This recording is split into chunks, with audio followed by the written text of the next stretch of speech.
Tell me a ghost story that sounds completely unbelievable but is entirely true. I feel like I have a lot of these, but I'm going to start with this one first because I'm in the place where it happened. So I live in Savannah, and more specifically, I live in downtown Savannah. So basically, anywhere that you're walking downtown could potentially have a body below it because they paved over a lot to make this city. So when we moved in here, I kind of had the understanding that it could potentially be haunted, not because of what happened inside the house, but what happened below the house. My husband's gonna laugh at me. He's a firm non-believer. So he thinks that the house is just old, electricity kind of is wonky now, doors are kind of wonky, kind of off their hinges, whatever. That really could be the case for some of it, but not everything. So when we first got here, my cat was acting the weirdest first. So she would sit in this room right here with just me, her, and my dog, and she would stare down the hallway at nothing. I have a video of it up on my page as well because it was really weird, and she would do it for a really long time, and then eventually she stopped doing it, but she would still like meow into corners and like meow at nothing. Like, it's just kind of weird. And then of course you have the typical like doors opening and closing, like lights turning on and off.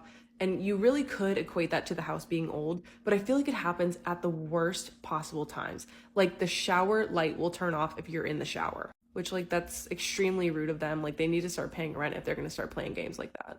But the things that started freaking me out the most were the fact that like electronics that are very, very new would randomly turn on. So for example, the TV that's in our bedroom would turn on for a month straight every single night at 3 a.m. Yes, everything was updated on the TV, so nothing was like out of sorts with that, but it was only that TV and it would only turn on after 3 o'clock in the morning. And this TV too, it's also done this, but during the day. So I'll come home some days randomly and the TV will be on and the remote will be like on the coffee table. So no, my dog or my cat did not sit on it. We have it in that box right there. And then things would randomly start moving around the house. And the most scary instance where something had moved was I have a family ring that I keep in a jewelry box.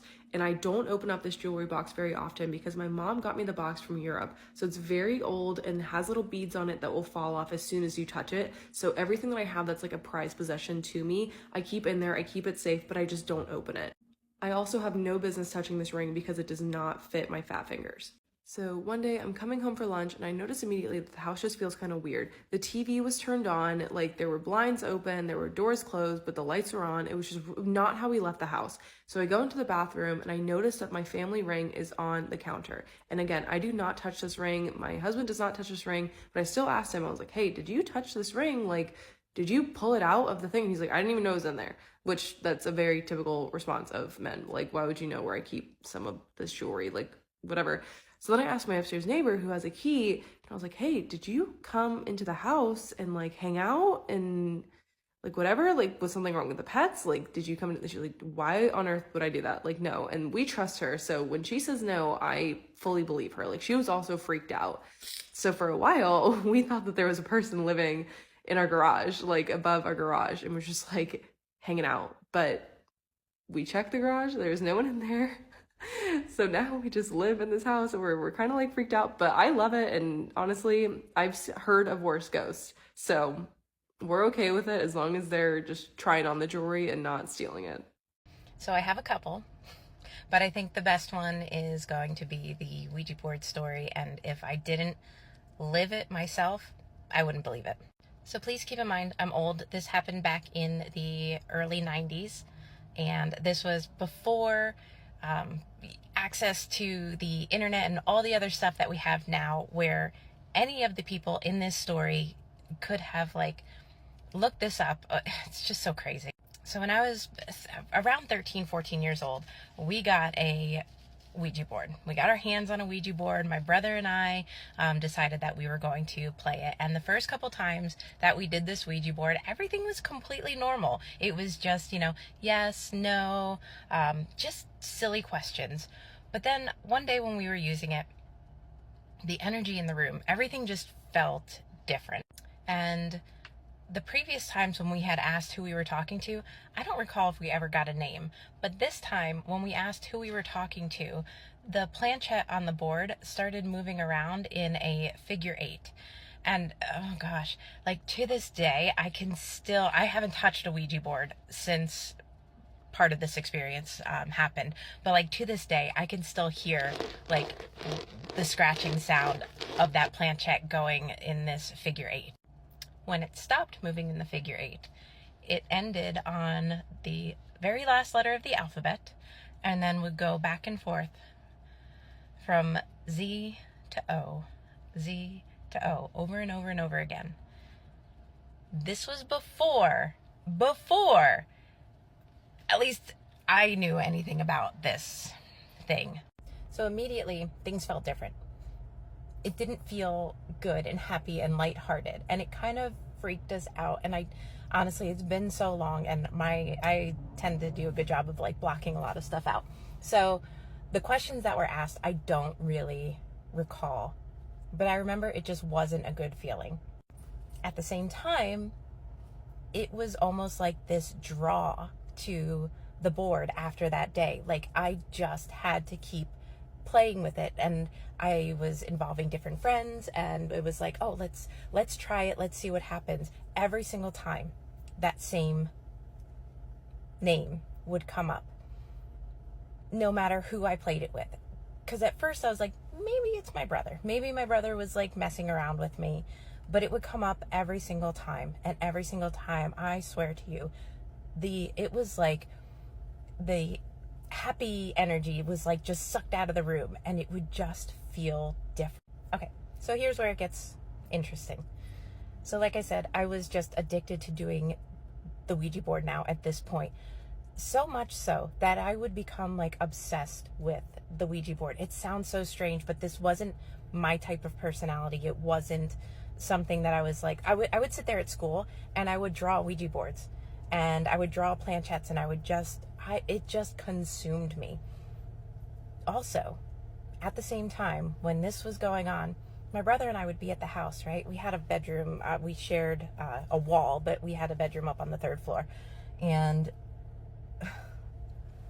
sorry, like 3 wasps just like came flying at my windshield.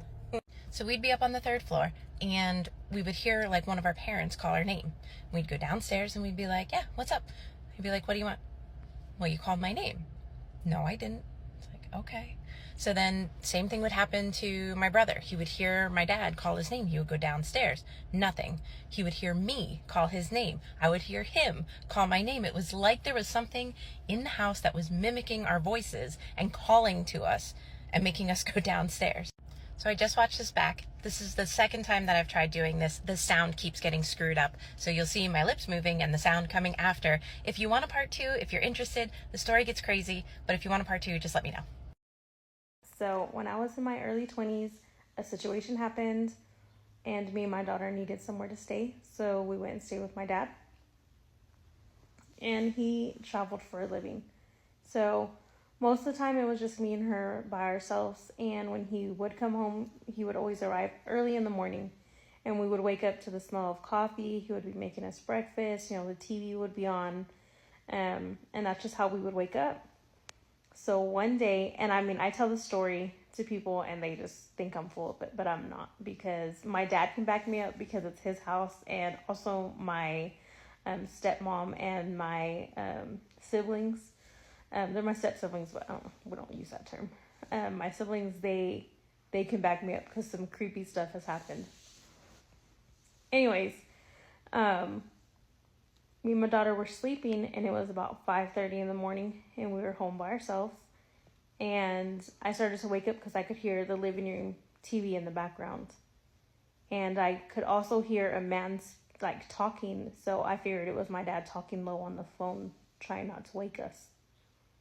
I started to wake up. I turned to the side, I look at my daughter. She starts moving, wiggling. It's starting to wake her up too. When she comes to, she looks at me and she says, Popo's here. And I said, yeah, Popo's here. Go run, go give him a hug and say good morning, Popo. So she jumps up, she runs down the hallway to the living room.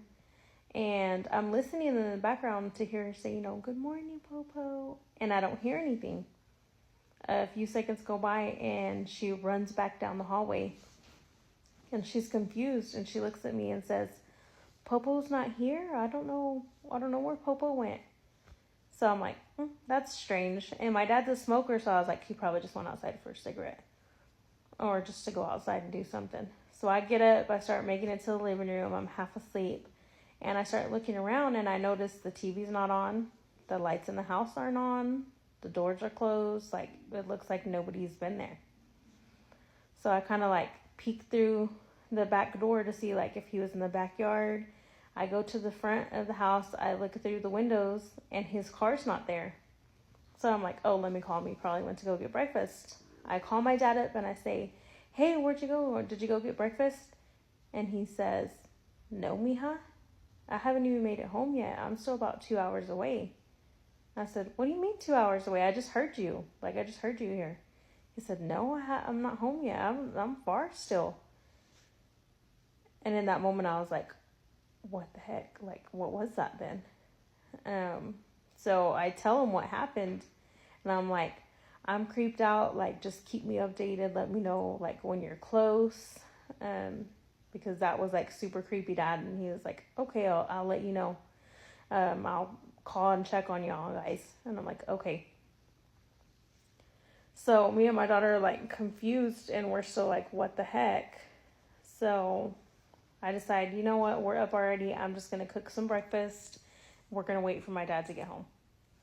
I go to turn on the TV so that my daughter can watch cartoons.